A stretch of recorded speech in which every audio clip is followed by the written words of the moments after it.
Po těch pekelných etapách dnešní etapa ještě větší peklo, protože na začátku nám únavou praskl Kardanový kříž, který dnes zvládl asi včerejší rozbíječky, a druhý peklo začalo, když jsme odstartovali a zjistili jsme, že trať je normálně otevřená pro veřejnost a ještě do toho začalo pršet.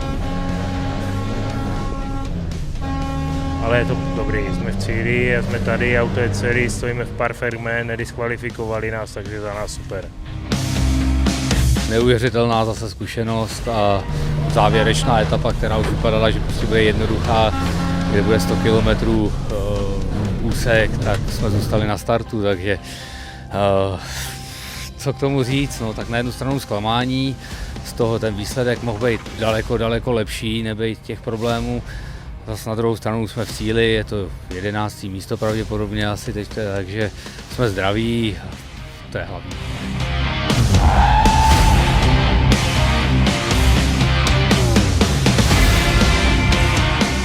Co já si zapamatuju z letošního Dakaru, tak asi určitě úplně celý Dakar, ale hlavně asi ty duny. To je asi to, co ve mně zanechá tu nejhlubší vzpomínku. Technicky si myslím, nebo řidičsky, že jsme to zvládli docela dobře. Jsem nedoufal ani, že to projedeme, že se sem dostaneme. A když jsem viděl, jak vypadávaly postupně ty hvězdy, ke kterým já jsem několik let zhlížel, tak jsem si říkal, to je zázrak, že ještě my pořád jedeme a ty hvězdy už nejedou. Takže já jsem s tím výsledkem nadšený a jsem spokojený.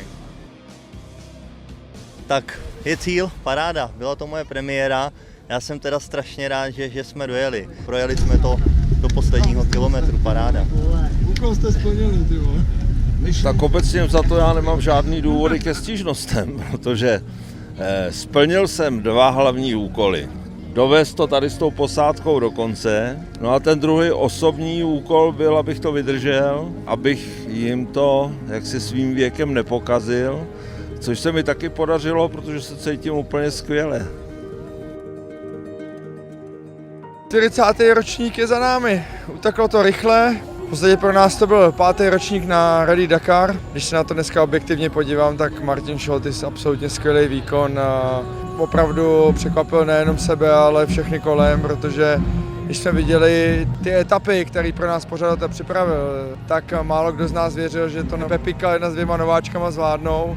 Nicméně Pepik je protáhnul celým Dakarem, skončili na 12. místě a myslím si, že z tohohle pohledu to je obrovský úspěch. Já osobně jsem trochu smutný za Martina, protože je to obrovský bojovník. Do konce Dakaru vlastně tu ztrátu pomalinku stahoval.